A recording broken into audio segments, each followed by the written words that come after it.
Hello, and welcome to this special PCEA series of lectures on PCB design. Our objective in this 12-part series is to cover the basic steps of designing a PCB. In this module, we are looking at the amazing world of PCB design by first looking at the impact of electronics on our lives, what is a printed circuit board, a brief history of the PCB, and then looking at the PCB design workflow. We are living in a time of great innovations and advancements in the field of electronics. There has never been a better time to be involved in this industry. The advancements are coming hot and heavy now. To give you an example of some of the great advancements that have been made in the industry, in 1965, the Goddard Space Center in Greenbelt, Maryland, was given the task of putting a man on the moon. To do that, they bought 5 IBM systems, 360 model 75S computers. This was a mainframe computer that was introduced in April 22nd, 1965. It had the memory capacity of 512 kilobytes, cost over $3.5 million, and was the size of a large car.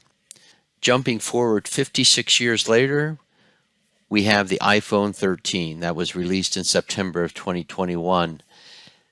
This device has an A15 bionic system on a chip, features a 6-core CPU and a 4-core GPU. It contains 15 billion transistors, dedicated 16-core neural network hardware. It has a max memory of 500 gigabytes and does 15.8 trillion operations per second. This all in 56 years. Most people now hold in their hands thousands and thousands of times over more power than what put the man on the moon, which is absolutely amazing. These advancements, though, do have their pros and cons. I'll give you an example. I recently bought a smart refrigerator that connects up to my phone. I'm able to see what I am missing or what I need in my refrigerator. I'm able to put that on a shopping list and all that. That's all fine and good, but then I also have a smart scale. Now, my concern is that my smart refrigerator is going to start talking to my smart scale, and it's only a matter of time that when I go to put something on my shopping list, it's actually going to say, well, I'm sorry, it's going to be like a scene from 2001 Space Odyssey with HAL 9000, by telling me, I'm sorry, Dave, I'm afraid I can't do that. So it does come with its pros and cons. So what is a printed circuit board? All these great innovations that we are seeing in our industry is all based on a printed circuit board. Now, a printed circuit board has 2 main functions. Number one, it allows to affix components to a surface. And then secondly, allows electrical connections to be made between those various components. Now, PCBs are rather simple in the sense of what materials they use, in the fact that the basic PCB is only made up of a few items, including fiberglass, copper, and glue. That's about it. Now let's look at these in a little bit more detail. Let's look at the fiberglass, for example. The fiberglass in a printed circuit board comes in 2 forms. Number one is you have what's called the core material, and this is a rigid base material laminated with copper on 1 or 2 sides. And the important point here is that it is fully cured. Now the prepreg, which is basically the same material without the copper plated to it, this is only partially cured. So this works as the glue that will stick all this, will stick the PCB together, and that then is sandwiched between the 2 cores and such, and copper foil, and then placed under a press, and will come under a lot of pressure and heat, and then that prepreg is actually then fully cured, and it will stick the board together. The copper, we measure this in ounces. So it's you'll often hear the copper weight, for example. So we'll have ½ ounce or an ounce or 2 ounces and so on.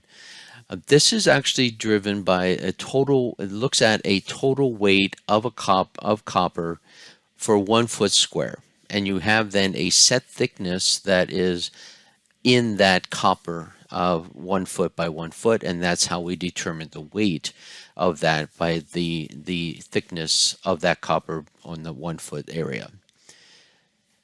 There is on the PCB design then also traces or routes, we call them, used to make connections on a layer.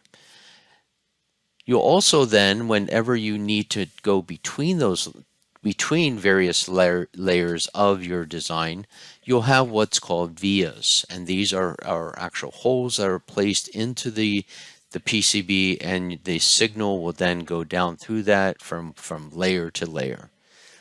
So let's look at a brief history of PCB design. Now, we're not going to go into a lot of detail here, but we do want to just point out a couple milestones in our industry. Number one is 1903, Albert Hansen invents the very first circuit board.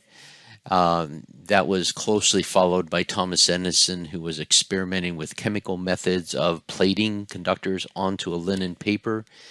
Now, there was small progressions in the history and development of different things. The real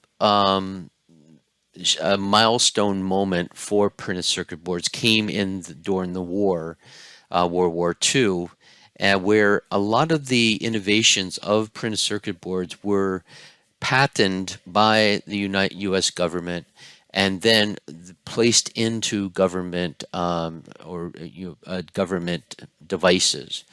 And with that, then, one of the big ones, they began to use the technology on proximity fuses during World War II. What happened then after the war is many of those patents which the government held were then released, and you were then able to, we actually saw a huge boom of electronics in the 1950s, and a lot of great events happened because of that. We actually see that as the real birth of the commercial electronic industry was in the 50s with the release of the technology now to the public. I'm not going to go through all this, but there is now also continuing history that we are experiencing even today of new innovations, new processes, new things that are coming out. This is one industry that is constantly changing and developing, which is absolutely amazing about this, is that we are now still developing the history of printed circuit boards, which all began back there with Albert Hansen, and that very first PCB design. So let's look at the PCB design process. Now, according to Source Technical Dictionary, a process is this: a sequence of interdependent and linked procedures which at every stage consumes one or more resources, employee, time, energy, machines, money, to convert inputs, data, material, and parts into outputs. Now, these outputs then serve as the inputs for the next stage until you reach a known goal or result. Now, this is a really, really good definition of and a great way to look at the PCB design process, because there's actually 4 stages of the design, and this is what will be the basis of our discussions moving forward. Are these 4 stages of the design. The first one is your library. This is where you will store your components and all the information that goes in there. We'll look in detail more at libraries. The second stage then is your schematic.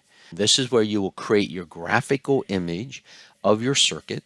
With that, you will use the symbol from your library component. The next stage is your PCB design itself. Now, this is where you will then use your footprint or land pattern on your component, and that will then be placed onto a board where it's then routed, and we will look at detail on that. The final stage of your design is the documentation.